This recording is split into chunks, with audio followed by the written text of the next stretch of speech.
Welcome back. आज मैंने 2 खबरें पढ़ी। पहली खबर ये कहती है कि देश के प्रधानमंत्री अयोध्या में दिवाली मनाएंगे 2021 की। दूसरी खबर ये कहती है कि युवा दिलों की धड़कन जो ना दूल्हा बन सके ना प्रधानमंत्री, राहुल गांधी वैष्णो देवी की यात्रा पर हैं। कंपटीशन देख रहे हो कितना चल रहा है वोटर्स को लुभाने का। 2022 का जो चुनाव है ना, ये उसकी तैयारियां हैं और इन्हीं दोनों की तरफ से नहीं है, तैयारियां दूसरी तरफ से भी है। बीएसपी कहती है हम ब्राह्मण महासम्मेलन कराएंगे।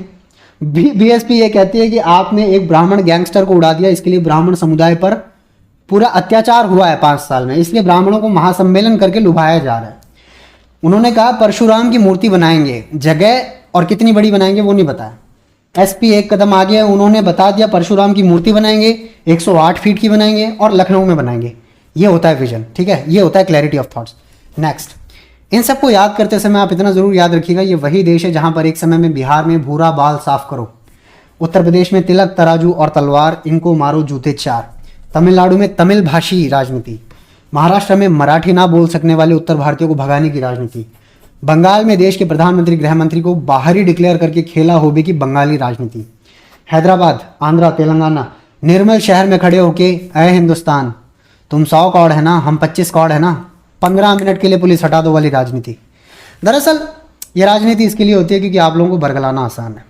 जब जब चुनाव आते हैं आप ऑब्जर्व करना, हर पार्टी का नेता मंदिर जाना स्टार्ट कर देता है, इफ्तार पार्टी देना स्टार्ट कर देता है। क्यों? क्योंकि आपको बरगलाना आसान है। अगर आपको बरगलाना मुश्किल होता तो कोई कारण नहीं है कि इस देश के अंदर नेशनल टेलीविजन पर ऐसे पान मसालों का एडवर्टाइजमेंट चलता है जो तंबाकू से जुड़े प्रोडक्ट हैं, और तंबाकू का एफर्ट बॉडी पर क्या होता है सबको पता है। कोई कारण नहीं है कि विमल पान मसाला या गुटखे जैसे एडवर्टाइजमेंट शाहरुख खान या अजय देवगन करें। कोई कारण नहीं है कि म्यूजिक सीडीज के नाम पे अल्कोहल का एडवर्टाइजमेंट क्रिकेटर्स करें इस देश में और वो नेशनल टीवी पर चले, लेकिन चलते हैं क्योंकि आपको बरगलाना आसान है। पूरी दुनिया के लोग अपने नेता को वोट कास्ट करते हैं, हिंदुस्तान के लोग अपनी कास्ट को वोट करते हैं। हम लोग नेता की तरह नहीं चुनते, हम लोग नेता को दामाद की तरह चुनते हैं। जाति देखते हैं, धर्म देखते हैं, वर्ण देखते हैं, गोत्र देखते हैं, पता नहीं क्या क्या देख के ये उम्मीद कर लेते हैं कि जस्ट बिकॉज हम सेम धर्म के हैं, हम सेम जाति के हैं, हम सेम कास्ट के हैं, ये लीडर कहीं ना कहीं हमसे ज़्यादा कनेक्ट होगा, हमारा ज़्यादा भला करेगा। कोई कारण नहीं है इस देश के अंदर कि हर चुनाव के खत्म होने के बाद हर नेशनल टेलीविजन आपको ये बताता है कि इस सीट पर इतने यादव हैं, इस सीट पर इतने मुसलमान हैं, इस सीट पर इतने ब्राह्मण हैं, इतने दलित हैं, इतने सवर्ण हैं। क्यों बताया जाता है? क्यों रावीश कुमार खड़े होकर चुनाव प्रचार के समय पूछते हैं कौन जात हो? क्योंकि इस देश के अंदर जाति पर बंटना एक फैशन बन गया है। उत्तर भारतीय दक्षिण भारतीयों से अलग है, हिंदी भाषी नॉन हिंदी भाषियों से अलग है, मुसलमान हिंदुओं से अलग है, सवर्ण दलितों से अलग है, यादव नॉन यादव से अलग है, ब्राह्मण बनिए अपने आप में अलग है। तो कहीं ना कहीं कहने का मतलब यह है कि हम लोग इतनी बेवकूफ़ी से देश के नेता चुनते हैं और फिर बात करते हैं हम डेवलपमेंट की। अरे पेट्रोल तो प्राइस होगा महंगा, कोई सवाल है आपने नहीं उठाया। आपका मेन इंटेंशन ये क्या हो जाएगा? राहुल गांधी वैष्णो देवी चले जाएंगे। इट्स अ पर्सनल चॉइस है ना, religion should be a personal choice. क्या हो जाएगा? अयोध्या में दिवाली मन जाएगी, मैं खुश हूँ। अयोध्या में दिवाली मने, कोई वैष्णो देवी जाके मने, हर वो काम जो देश की भलाई के लिए हो, मानवता की भलाई के लिए हो, वसुधैव कुटुंबकम का मतलब एक स्टेटमेंट देता हो, उसके लिए खुश होना चाहिए।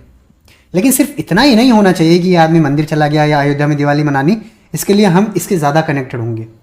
हमें पता है आप अपने नेता को नहीं बदलेंगे, हमें पता है आप अपने नेता से उतने कनेक्टेड हैं जितने लोग अपने कपड़ों के ब्रांड से हो जाते हैं। लेकिन कम से कम आप अपनी ज़िंदगी में, आप अपनी छोटी सी पैथेटिक ज़िंदगी को इस काबिल तो बनाइए कि आपका नेता आप पे एमएलए जो थोपेगा वो कम से कम एक सड़े गले लोगों में से ढंका सा फेंक दे आपके ऊपर कि चलो एटलीस्ट मतलब अंधों में काना राजा है आपका एमएलए का लीडर।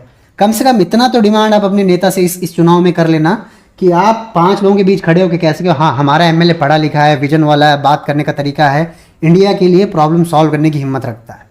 समझ रहे हो? मतलब किसी बड़े समझदार आदमी ने कहा है ना कि मंदिर मस्जिद बैर कराते एक कराती मधुशाला। मैं आप लोगों को इस साल नेताओं को, मंत्रियों को ऐसे चुनते हुए देखना चाहता हूं जैसे यूनाइटेड होकर भारत ने लॉकडाउन के समय पे शराब की दुकानें खुलने का समर्थन किया था। मतलब समझ रहे हो? मंदिर मस्जिद बैर कराते एक कराती मधुशाला। जय हिंद।